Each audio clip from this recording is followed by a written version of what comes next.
Sugar ফল করলে কি করবেন?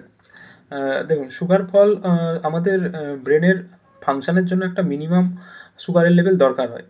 তো যদি আমাদের 70-এর নিচে সুগারের লেভেলটা নেমে যায়, সেই ক্ষেত্রে কিন্তু আমাদের ব্রেনের ফাংশন বা আমাদের বডির ফাংশন বিঘ্ন ঘটে। তো যদি এটা ট্রিটমেন্ট না করা হয়, সেই ক্ষেত্রে মৃত্যু পর্যন্ত হতে পারে। সুগার ফল যদি হয়, তার লক্ষণগুলো হচ্ছে খুব দুর্বল লাগবে, মাথা ঝিমঝিম করবে, এমন আরও কিছু লক্ষণ হতে পারে, বা হার্টবিট খুব বেড়ে যাবে, ঘামাবে, ঠিক আছে? অ্যাংজাইটি হবে, এমন জিনিসগুলো আসবে।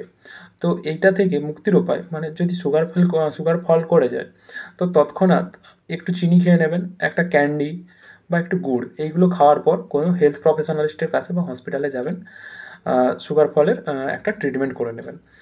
সুগার ফলটা মেনলি কাদের হয়? যারা অলরেডি সুগারের ওষুধ খাচ্ছেন, তাদের ক্ষেত্রে সুগার ফল করার চান্সটা বেশি থাকে। কেননা তারা ইনসুলিন বা সুগারের যে ওষুধগুলো খান, সেই ক্ষেত্রে কী হয়, মূত্রের মাধ্যমে সুগারটা বেরিয়ে যায়। সেই কারণে ব্লাডে সুগারের পরিমাণটা কমে যায়। ব্লাডে যদি 70-এর নিচে সুগার নেমে যায়, তো সেক্ষেত্রে ডাক্তারের পরামর্শ নেবেন।